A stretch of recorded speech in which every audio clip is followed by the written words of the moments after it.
sooner or later, every farmer in this room will stop farming. Something we don't think about too often. The only question is when you will stop and what will happen to the family farm at that time. Our second tactical workshop, Generational Management, is presented by Mr. Ken Nesbitt from Nesbitt Financial Strategies.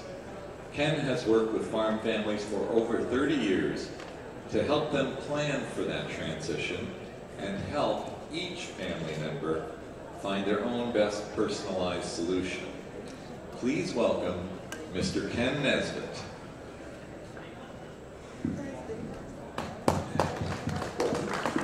All right, Ken, it's all yours. I've been told this is on. Okay, thank you for that warm introduction. And I was told if I could be a little entertaining, I might hold the audience and the odd other person might trickle in.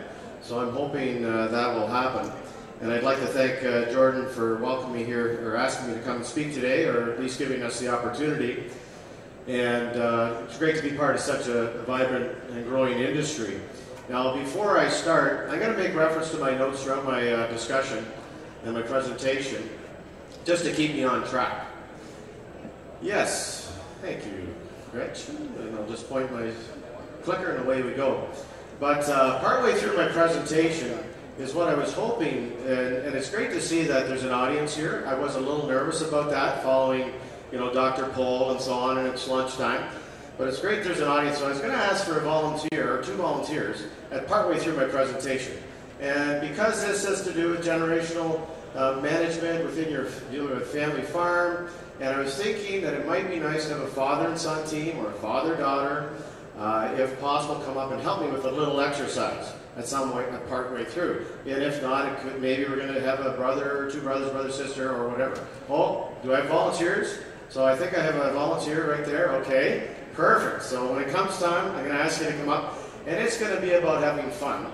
But it's going to hopefully make a little bit of a point in having some fun, and because I think that's what we need to continue to work on, have a little bit of fun in our business as well. And so when you do come up, don't worry, I'm not going to ask you too many tricky questions. Just to give you a little background, my wife and I were born in Huron County on family farms, and we basically, we're part of that. But I learned early on that my future was not going to be in farming. Basically, through my summers, I mainly worked on my grandfather and my uncle's farms, and we had a work crew. There were 6 kids in our family. We were basically shipped around the county to work on these farms every summer, working throughout, because my parents eventually became teachers. But what happened to me was I broke my arm in several places, I had several stitches, I had an actual wagon tongue poke a hole in my leg, and I actually smashed my face on the front on a wagon tongue as well, and had to replace some teeth. So I knew I was way too accident prone to ever go into farming. So I had to have a backup plan, or a plan B. And you're going to hear me say something about that later on. But, we eventually got married in 1883, and we settled in Mitchell, Ontario. Does everybody know where Mitchell, Ontario is here in the room? Okay, so mostly I'm speaking to locals. That's good. And not that there's anything wrong with not being a local. But basically, married in 83, fast forward, I went into the insurance and financial business at that time, same year. And fast forward as well, 30 years or so later, and my son joins me in our practice. So we have a family practice here in the city, Nesbitt Financial. I still live in Mitchell, Ontario. And Jonathan Nesbitt over here, he's right at this table, has joined me today. So I'd like to think that because of the fact that, I have some farm experience, and we can relate, we live in an agricultural community, and we also have a family business. So I'd like to think I can relate a bit to some of the issues that you deal with when you're working with family in a business. So I'd like to think I could offer some help. So we pride ourselves in helping give you some advice and suggestions along the way and working with your other professionals. So today I want you to think about the issue if you have a family farm and really working with family, and I feel it's all about are you on the same page with those that you work with and those in your family. And I really could have reworded our presentations just that, as far as are we on the same page. That is critical in business and especially when you're dealing with a family business. I think that's critical. So I want you to give that some thought as we work through this presentation. You know, this next slide here, this has absolutely nothing to do with my presentation. But I just thought, when I saw it, I thought it brought a little smile to my face, and I knew you'd, you know, at least appreciate a little bit of cow humor. But it's all about being on the same page, as I said. So, the last several months, probably 6 to 8 months, we've been working on this presentation, and we've been delivering it to some other audiences as well in various forms. And leading up to this, and leading up to those presentations, we went out and interviewed a number of our dairy clients and non-clients. They're all dairy. And we asked them some questions that related to dealing with family. And it was quite simple. It's basically, you know, over the last decade or so, you know, working with their family, you know, what has gone well, you know, what would they do differently, and what advice might they give you here today.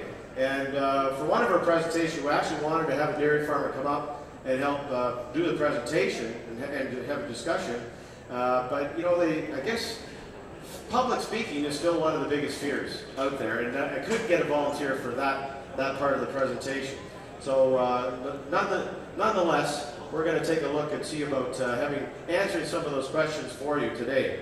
And the value of operations, as you all know, has gone up so much and so incredibly fast in the last 5 to 10 years that we believe that even more care and consideration has to be given when you're talking about having your family remain in the business, and maybe come back to the business, the farm business, and then what's going to happen in the future with your farm business. So we like to refer to that as far as the solutions that we help come up with in the terminology of a continuation solution. You know, what's that going to look like? Yes, it could be, you know, considered succession planning, but it even goes beyond that as far as the successful continuation of your family farm, and also for those who are off the farm, including potentially the parents within that farm. You know, if I was to ask you, what's the most valuable asset that you have in your farming operation? I wonder what you would all say. Would most of you say it's likely now your land? Some of you might say your quota, possibly. Would you agree with that, mostly? Would that be it? No, there might be other things that you might say. I wonder what they might be. What is it? Health. Your health. That's a good one. That's a good one. And you know what? That could have been the answer as well I was looking for. Either health and also time. You know, time. Somewhat relates to that. You know, we're only given so much time on this green earth, and we never know when it's going to be taken away. So no matter what, my opinion is that your time and our time is the greatest asset you have, and health can take it away. Poor health can take it away or grant you more time. So it does tie into that, obviously. You know, when we look at the demographics in your industry, and this is taken off the DFO partially website, but this is all farms in Canada, and the same statistics are relatively true in the dairy industry.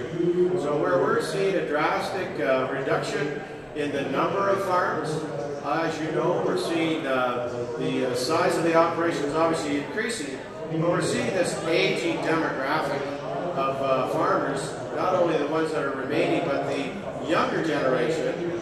Statistically, it shows that we're losing more and more of our young farmers. We're losing more and more. So statistics do show that the farms are producing more, but that trend, you know, can we slow that trend or stop that trend? That is a difficult issue. But it's so important in this industry, and one would think, you know, someone else mentioned to me earlier as far as, you know, a lot of people in the farming still think of it as just, you know, we're just farmers. You know, we're just farmers. Well, these are multi-million-dollar operations that you're dealing with now. And you have to more and more, like the previous speaker suggested, you have to operate that like a big business and think big as you move forward. So 98% of farms in Canada still today are family owned. Whether you're incorporated or not, it's family owned. So it's a huge issue, and without help, you know what, we're going to see fewer and fewer farms that are with the younger generation without some help. So that we feel there needs to be some thought, more and more thought put into that. And really in business, you need to, you set your goals in your business, and you may have different goals in mind as far as it relates to your business expansion and so on and so forth. But when you talk about the generational management, dealing with family, and then the continuation or succession issues with your farm, you know, have you taken the time to work out your goals for that? Have you taken the time to work out your goals for that and what that means? And it's like in sports, I'm going to use the analogy that you know the end game, you know what the end game is. You want to win the Stanley Cup. And God willing, the Leafs might do it this year. First, they have to get to the playoffs, so tomorrow night's a big night. Is there any Leaf fans in the room? There are, the odd ones that are going to admit it, right on. But nonetheless, you need to work, what is the ultimate goal within your farming operation with your family? What is the ultimate goal? And then really it's working backwards, and what do you need to do along the way to achieve your goals that you're trying to accomplish? Many of us, do not set goals soon enough, or they don't have a clear picture. So it's about that. So some of the farm families that we met with and had this discussion, and it gets quite often, it gets into when you have multiple children in a family, and you have on and off farm children in a family farm, you get into equalization discussions, don't you? You get into equalization. You've all heard that terminology and so on.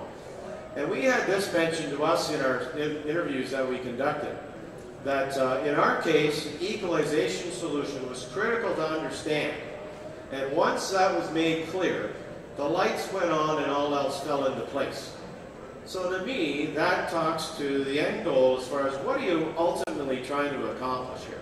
What are you ultimately trying to accomplish in your business and with your family in your business? And really getting that picture clear and crystallized, and then working back, okay, what do we need to do?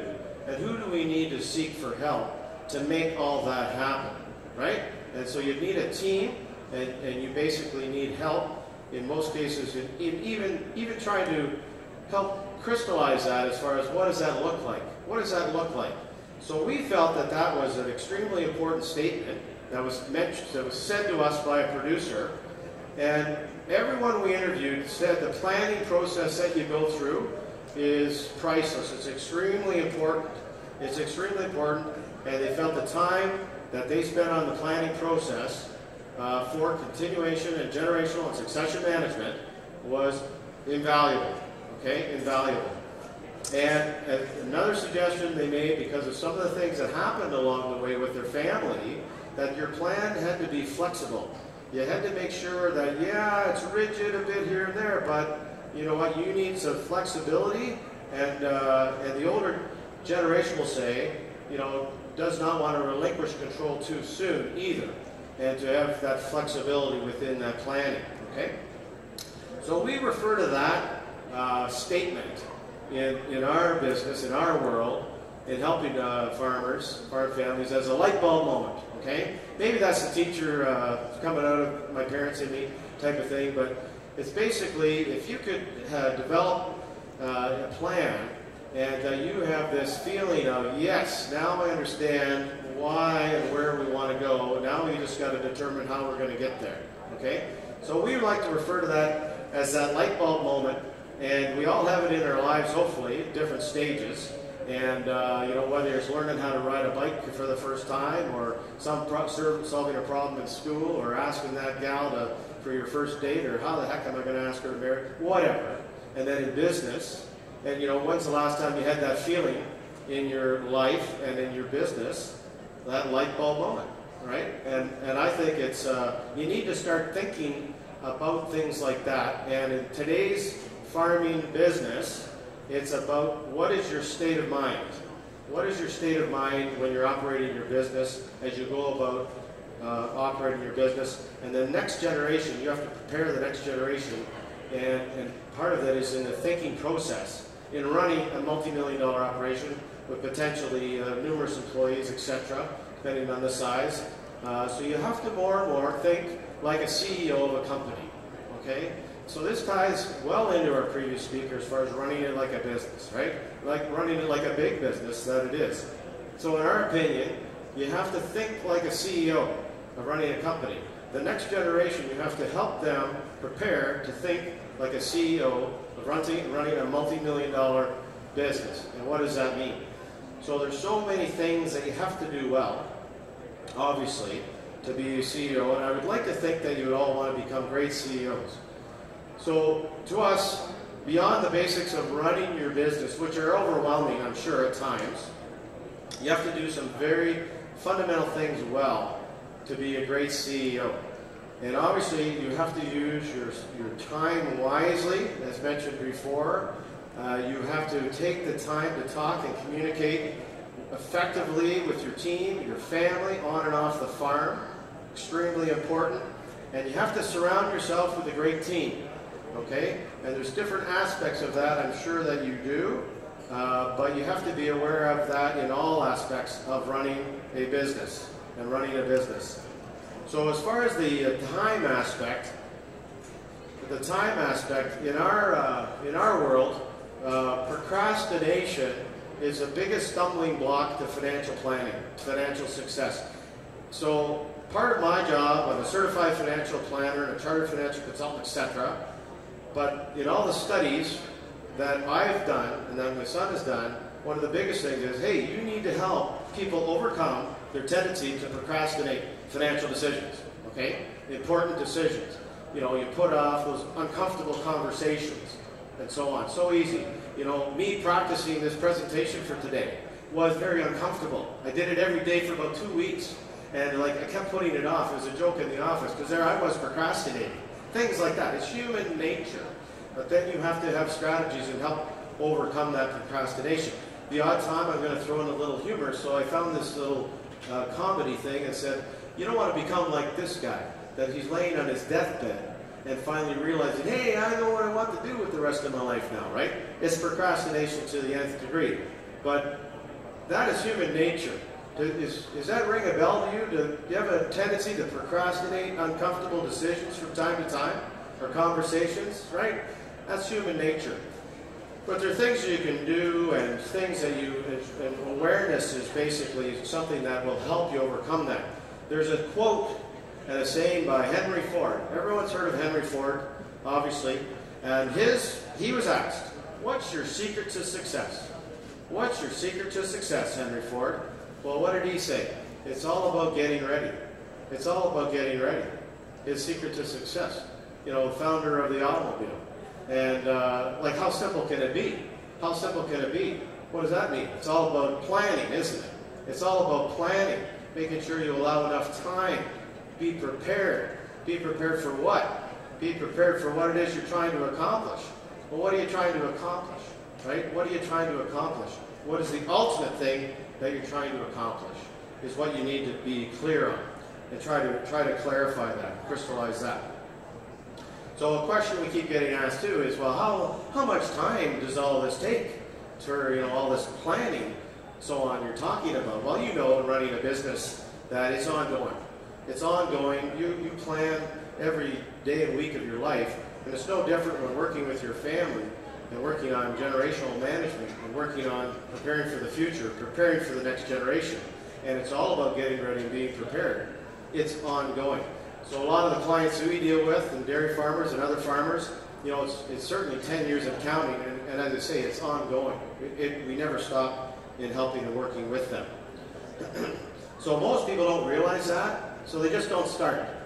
They just don't start any comprehensive planning as it relates to that succession and that generational, and, you know, how can I help? And it's such a big task, and what do I do? And, you know, so they just don't do anything quite often. You don't do anything. So most businesses don't have an organized succession plan. Most businesses don't. Probably 80% don't. But you know what? You don't want to be a part of that 80%. There's a family situation I always think about, and you all hear horror stories about things that go wrong. And this one hits really close to home for us. And it was before I got actively involved in succession planning. And there was a mom and a dad.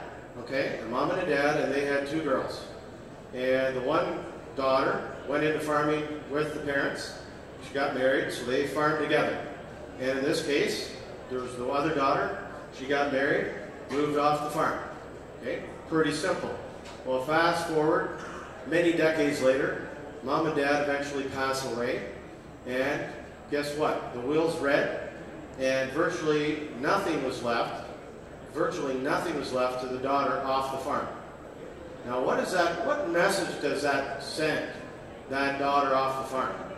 Like, that's not necessarily just the money aspect, first of all, of that. Now, that's like, do you love me or not? Right? That's what tears the family apart. And what did it do? So for over 20 years, that sister has not spoken to her only other sibling on this earth, for over 20 years. So everyone wondered, like, how could this have happened? How could this have happened? And also, why can't we fix it? You know what? We can't fix it. So it's been over 20 years, and she refuses to speak to her. So you probably have heard of other horror stories, maybe even worse potentially, but it doesn't get much worse than that, in my opinion. Right? It doesn't get much worse. So they obviously didn't take the time to plan, and they didn't take the time to seek a team or someone to help them and develop some kind of a plan, obviously. So it's very important because you have to take into account everyone's feelings in a family business, on and on, in and out of the business. You have to take into account everyone's feelings, right? So what would a presentation be in today's world without a picture of Donald Trump? So there it is. Love him or hate him. Well, we're not even going to ask the question. But nonetheless, it's about communication, wanting to make a point on communication, talking and listening and understanding and developing to contingency and transition plans and so on and so forth. It's all about, you guys have so much to talk about in running a business, working with a team. You have so much to talk about. And the problem is, most of us men, in particular, you can't tell that by me right now, but we don't like to talk that much. We don't like to talk about all this stuff, especially if it gets into soft issues, right? We don't like to talk about that. So the point I'm making here is, you want to verbally communicate. You want to set up a times with your family and your teams where you're actually going to have verbal communication. With my son and I, we have a team back in our office. We set up a time every week. We have a coffee, sit down, we have a bit of an agenda, but sometimes there's more to talk about than others. But guess what? That develops a relationship, the relationship you have with your family and your team. Okay? It's about team management when you're running a big business, when you're working with a family in a business. You know what? You set aside regular meetings with your team. That is extremely important when you're running a business. Extremely important. It's about personal, face-to-face communication to enhance and develop your relationships. And it can be done over a coffee. It doesn't have to be that, but you should allow that to be not just coffee time, but it's business discussion and planning time as well, and let it evolve over time, which could be over years. So when I had the Donald up there, basically the reference is him to twitting all the time, right? The Trump Twitter. So that, you can text and you can email and this and you can that, and a lot of us do that. But there's nothing more important than having the eyeball-to-eyeball, face-to-face communication with your team, with your dad, with your mom, with your son, with your daughter, to make sure what? You're on the same page. Are you on the same page with your team? Right? If you follow sports at all, you know how important it is for a team to be on the same page, and it's no different. It's no different. So advice from others suggests you need to be on the same page. And, no one can read minds from my perspective, from what I know. No one can read minds or predict the future. And my wife might differ from that opinion. She has said to me, based on some of her thoughts, and when I saw this little slide here, it made me sort of think of that. And you got a wife sitting there, and she's thinking like, it's wonderful how they almost like they can read each other's minds, and he's sitting there, no you can't, right? So a lot of us might think we could read each other's minds, or, oh yeah, I knew what you were thinking. I knew what you were thinking. Well, that's usually not the case, right? So no one can read each other's minds. So, guess what? It's game time, and we're going to see if we're on the same page. Just have a little fun. As I said, what about those Leafs? So here's a gal, she's ready, a daughter ready to go into town, and Dad's sitting there on the chair thinking, no, not dressed like that, you're not. He's obviously a Boston fan. He's got the Boston hat with the Boston picture. You see that? Right? Leafs jersey. Okay. Do I have a father and son team right here? Can you come on up here and help me for a second? Just for a couple minutes. Just have some fun. You're gonna get a gift. I'm gonna give you something. Jonathan, come on up here with those. All right. So this is just about having a little fun. No, well, yeah. Why don't you come on up here? Why don't you come on up here? What the heck? Yeah, sure. So we're gonna have a little fun with this. This is unrehearsed, and you notice my son Jonathan over there. I'm gonna say right now, this is his idea, and we've never done it before, and it could really be poor, bad. Oh, hi. So anyways, we're gonna have a bit of fun, but we're gonna give you a gift. So the first question I have, and you've actually seen this game. Is that on? You've all seen this game at a wedding, potentially, right? Where the bride and the groom they're back to back, and then they get asked some questions, they hold something up to see what answers they give. We're gonna do that, right? So who do we have here? Tom Verhoek. From? Exeter. Exeter, very good. Yeah, Mike Verhoek from staff.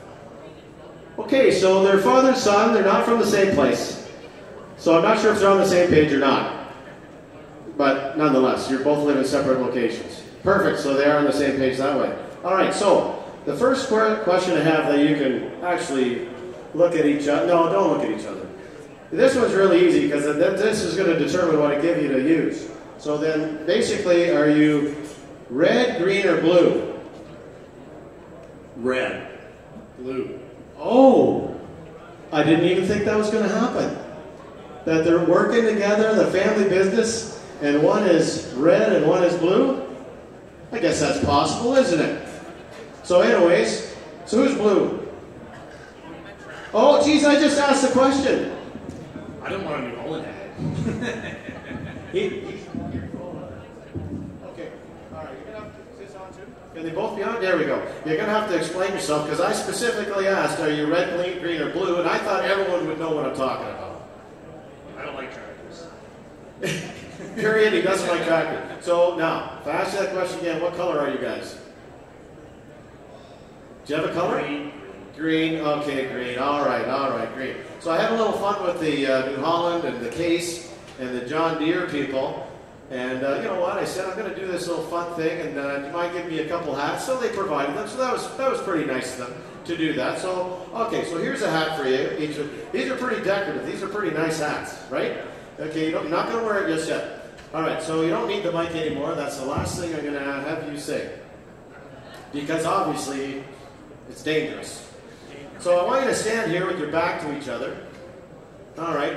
So I'm going to ask you a question. Well, you're tall, aren't you? You know, he's a pretty tall guy. They're both tall. So this is just a bit of fun. Never been done before. This is new. But nonetheless, they've got the first one wrong, as far as I'm concerned. The color, like that's not on the same page there. So we're going to just see how this goes. But, okay, so if you think the answer is positive, like, yes, I agree with that, hold your hat up. That's why you have the hat. You have your hat in your hand? Okay, so they have the green hats. All right, so first of all, and I have no idea, but I assume you're in the dairy business? That's good. Not infiltrators. All right, who's up first in the morning and in the barn? Okay, you assume he is. Perfect, they know who's up and who's doing what, hopefully. So that's good. All right, well, who talks to the cows the most? Wow, you guys are on the same page so far. That's great. Now, who do the cows like the most? God, what do you do?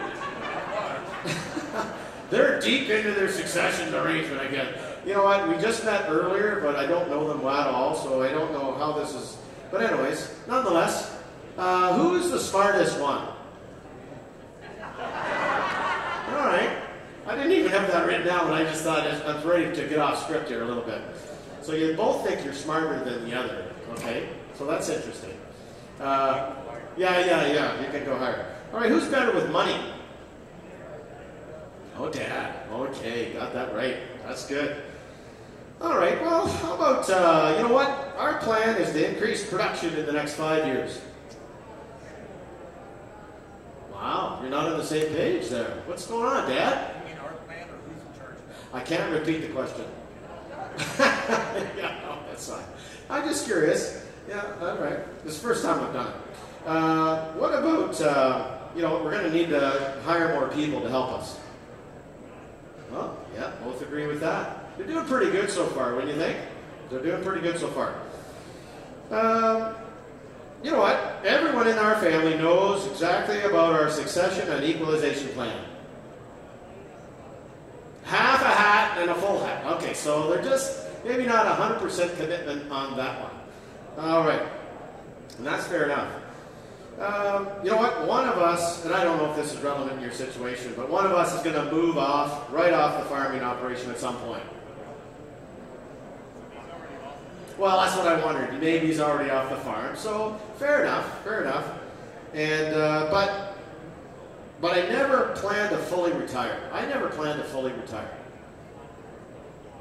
Okay. No, you can answer that too. So your mindset is, maybe that would be a similar mindset to most, potentially never plan to fully retire. All right, how about this one? I really love my family. All right, that's the last question. All right, thank you very much for your help. You can keep the hat, and I also have a Tim Horton gift card for you for being great sports. So you each get a $25 gift card as well. See, isn't that nice? No, you don't. Sounds like you live apart, so you each need your own. So thank you for your help there. That was just a little bit of fun, right? And in your business, and in your family, and in your life, I really think it's important to have some fun. And as basically the theme of that was all about, are we on the same page? So you know what that tells me about them? They're pretty connected. They're pretty connected, it seems like. They're talking a lot. They've got a lot of things sort of worked out potentially and know mostly the direction they're headed and where they are. So they're far enough along. They've done some planning, it seems like to me. And so that was a good example. Got most of it right. So I would give you definitely an A on your where you are in your stage by the looks of that. So well done. So that would be a good example of where you want to be for the most part in your working relationship, with your family in your farming operation. So are we on the same page? Are we on the same page? So that's what definitely the advice from the farm families that we dealt with emphasized, because we saw in one or two situations where they weren't, and it actually tore the family apart and the business structure apart because they were not on the same page. It can be a bad situation if you're not depending on the issues. So you want to make sure that you're on the same page, develop a transition plan, build in flexibility, and consider everyone being treated fairly, and whatever that means to you. And you eventually must let go, and don't try to set up a plan where you run things from the grave, okay? And we've seen some clients try to set that up. They just have an issue giving up control. Hey, you know what? When I die, I still want to have some control in their planning. We don't think that's a great idea. So sometimes you'll be surprised as well that your opinions, you listen to that next generation, your opinions will change, hopefully over time, and that's good. Hopefully your opinions change. And once again, because of the teacher side of my family, I have a saying that sometimes the teachable, or the situation, brings out the teachable, and the pupil will appear. Okay? So sometimes the situation brings out the teachable, and the pupil will appear. Maybe a little deep. Basically, what I'm saying is sometimes we need to hear things over and over, sometimes, until we're ready, and until we get it. Okay? And that's okay, because I've had some people listen to me, they, really, I don't know if you know what you're talking about. A decade goes by. You know what? Maybe you do know what you're talking about now that I'm at that stage in my life. And that's okay too, right? So you need to plan for a day when you're going to get out of the way.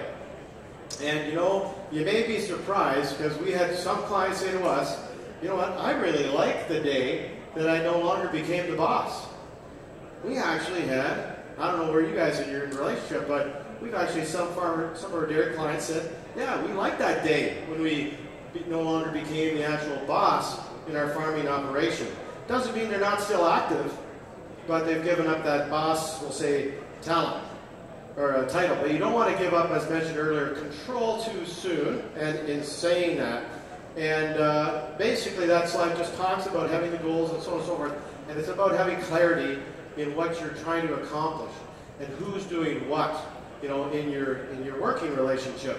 And I thought this was a cute slide where we have a father and a son. He's at the window overlooking their digester, I'm going to call that, overlooking their digester, and, you know, basically overlooking that, say, yeah, that's all going to be yours someday, son, but right now I need you in the barn, right? I need you in the barn. And that's just basically saying, the younger generation, yeah, don't get ahead of yourself. Don't get ahead of yourself too soon, by any means. And you need to follow what we call a generational planning continuum in working with a family business, right? Family business. And really, as you're working along with your family, you're teaching the basics of the business. And that starts in farming at an extremely early age. But eventually, you have to start teaching the management role and decision making, and allow them to make more decisions. And that should be transitioned in with your family and your business. And then eventually, likely, there'd be some ownership discussions in a family business. What does that look like?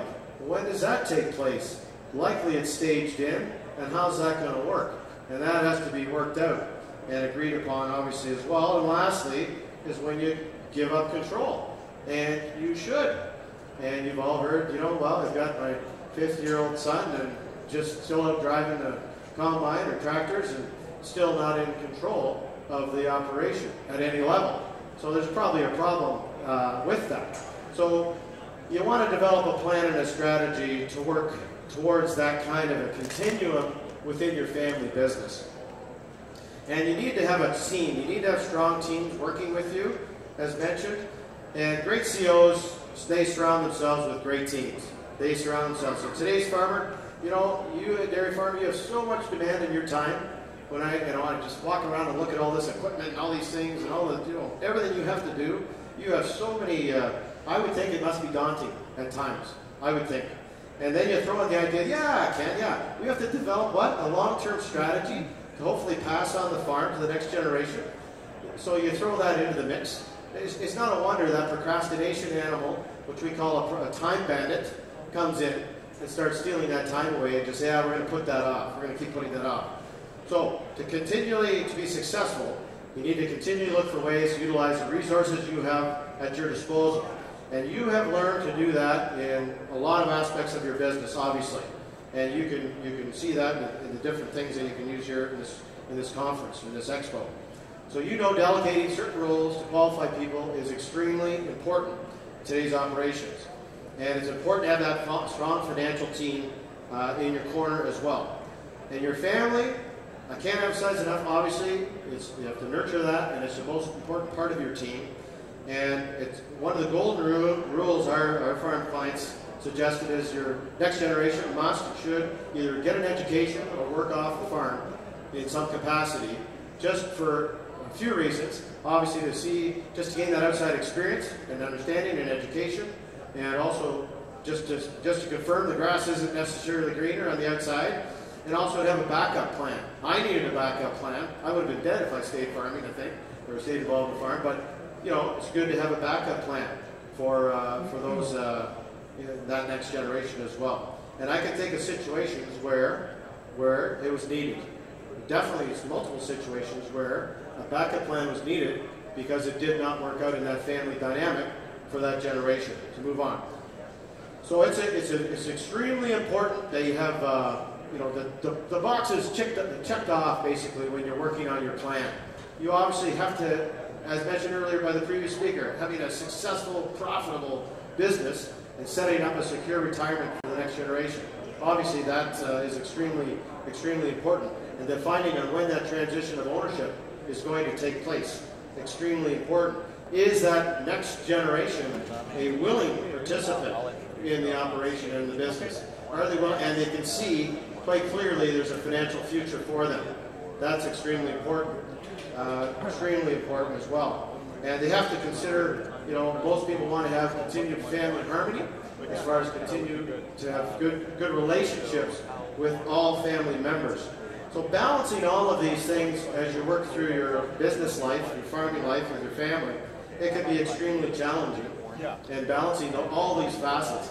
You know, one dairy farmer that mentioned to us, this one quote he said is, you know, as I'm balancing these things, you know, at first I want to realize that I want to keep as much assets in my laneway as I can.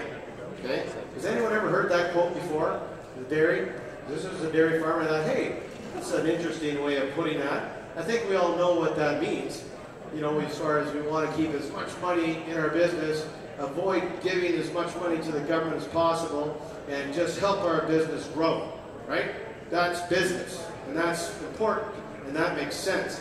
But then we have also dairy clients that have also said, you know, I wish I had more off-farm assets in my retirement. I wish I would have planned a little bit more to have a little bit more out of the farm in my retirement. So there's a bit of a balancing factor there that you have to take into account, and the sooner you think about these things in the planning process, the better, the better.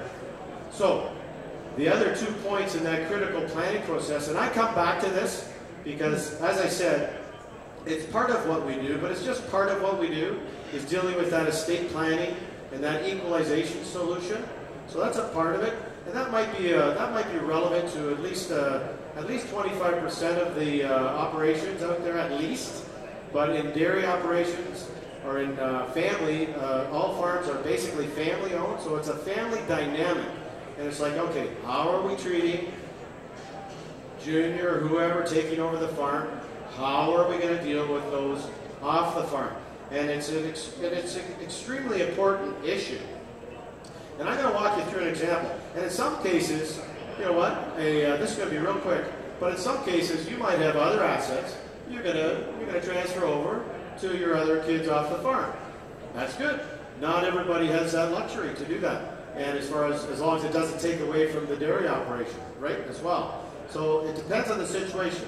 But if you don't have that luxury, then it's a case of coming up with money in your estate plan to balance off your estate.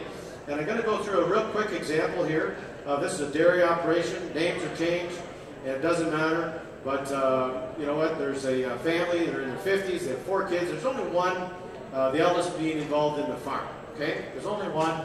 In this case, it's Larry that's actively involved in the farm.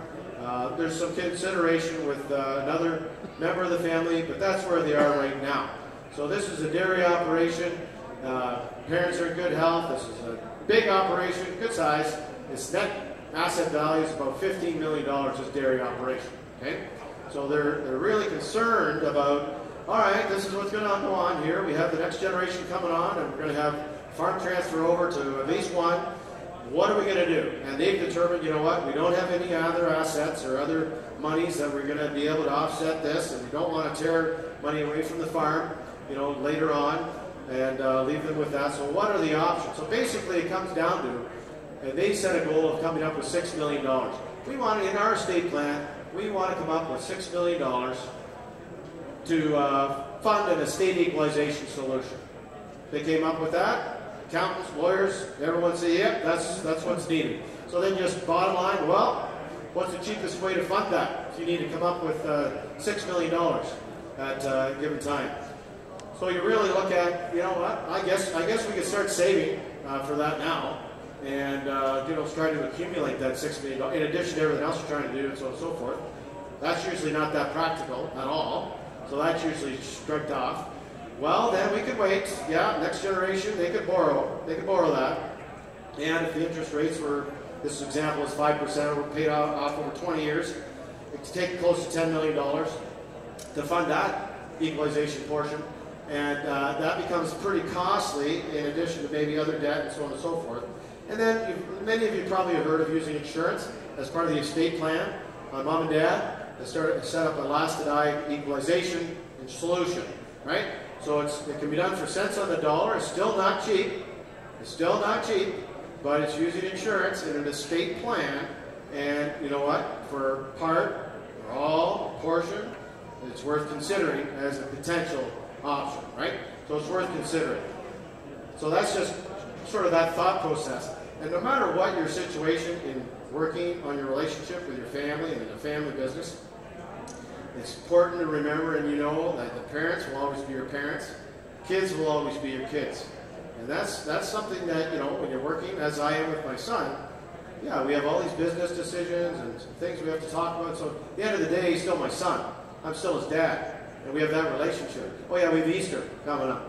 And this and that. And you want to still be able to get the whole family together at those things and have that relationship, long-term, long-lasting harmony within the family.